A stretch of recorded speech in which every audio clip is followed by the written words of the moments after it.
कह रहे हैं हिंदू जो होते हैं वो हिंसक होते हैं, मगर जनता क्या सोचती है, क्या हिंदू हिंसक हो गए? भोलेनाथ का भी उदाहरण दिया उन्होंने। माननीय नरेंद्र मोदी जी ने भी ये कहा कि 100 करोड़ से ज़्यादा हिंदुओं की आस्था को आहत कर रहे हैं, इनको माफ़ी मांगनी पड़ेगी। हालांकि उस बयान को उन्होंने ठीक भी किया। उसके देखिए, पहली चीज़, राहुल गांधी को तो ना हिंदुत्व का ज्ञान है, ना हिंदू का ज्ञान है, ना सनातन का ज्ञान है। अच्छा, और भगवान शिव की अगर बात करें तो ये भूल जाते हैं कि जब बात धर्म पर आए और कर्म पर आए तो तांडव भी होता है। तो ये भूल गए। कह रहे डराने की बात करी थी नरेंद्र मोदी ने 19 से 24 तक की, मगर जनता डरी नहीं, जनता एक साथ लड़ी, देश की जनता एक साथ लड़ी है। वो भूल जाते हैं कि उससे पहले मुस्लिम लीग बनती है हिंदुओं को डराने के लिए। हिंदू फिर भी नहीं डरता है।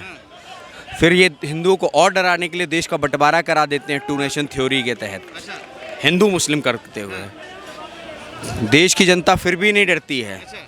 तो आर्टिकल 25 ले आते हैं, आर्टिकल 28 लाते हैं, आर्टिकल 8 लाते हैं।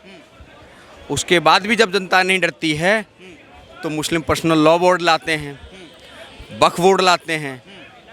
उसके बाद भी जनता नहीं डरती है तो ये देश में आपातकाल लागू करते हैं। जनता उस पर भी नहीं डरती है तो ये 84 जैसे दंगे भी कराते हैं, नरसंहार भी कराते हैं। जनता फिर भी नहीं डरती है तो ये 89 के भागलपुर के दंगे भी कराते हैं।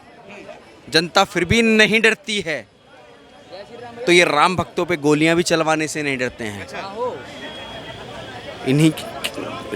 जनता फिर भी नहीं डरती है तो ये सदन में बताने का कार्य करते हैं कि भारत के प्राकृतिक संसाधनों पर प्रथम अधिकार मुस्लिमों का है। क्यों बोला भैया?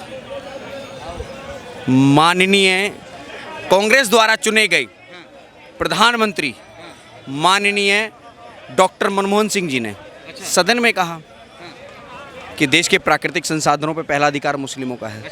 जनता फिर भी नहीं डरती है। ये राम मंदिर बनने नहीं देते हैं, वर्कशिप एक्ट लेकर आते हैं, साहबानों केस में सुप्रीम कोर्ट का फैसला बदल देते हैं। जनता फिर भी नहीं डरती है। ये राम मंदिर, भगवान राम के, आज इस सदन में कहते हैं भगवान राम तो हमारे भी थे। अरे भाई, आपके थे कैसे? आपने तो 28 वकील खड़े किए थे कि राम काल्पनिक हैं, तो आपके कैसे हो गए? और हिंदू की बात करते हैं कि हिंदू हिंसक होता है, तो ये भूल जाते हैं कि जब जब हुई धर्म की हानि तब तब तांडव तो होगा ही होगा। राहुल गांधी खड़े होकर हिंदुओं को टारगेट कर रहे हैं, तो इसमें गलत क्या कर रहे हैं? उन्होंने पहले भी ऐसा किया था। इन्होंने बोला था ना, ये हिंदुत्ववादियों को बाहर निकालना है।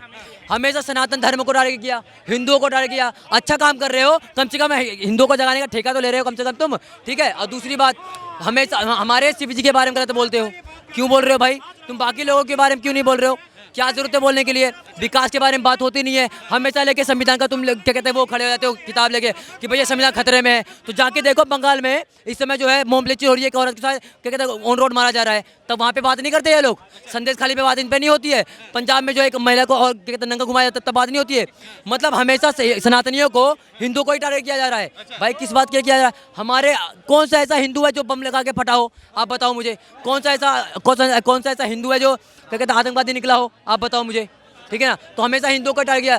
दूसरी बात यह, सनातन धर्म को हमेशा टारगेट करते रहे हो, लेकिन खत्म तो कभी कर नहीं पाओगे, क्योंकि हम सनातनी हैं, अजर और अमर हैं। और हमारे राम पे बात आएगी तो भैया परशुराम के भक्त भी हैं, उस बात को वहीं खत्म कर दिया जाएगा। सवाल ये है, क्या हिंदू हिंसक होते हैं? अभी तो कहा है उन्होंने, राहुल गांधी ने बोल तो दिया, जो सारे हिंदू हिंसा करते हैं। तो लो 8,500 रुपया खटाखट ले लो। हिंदू जो हिंदू वोट दिए ना, उनसे कहते हैं नालायकों से, गद्दारों से, जो लो अब कहते तो दिया करो, अब हिंसा करो। 1 जून है, जुलाई 1 जुलाई, खटाखट खटाखट खटाखट। आज ही से लो ना, दे तो दिया पहला हमने 8,500 के बदले में।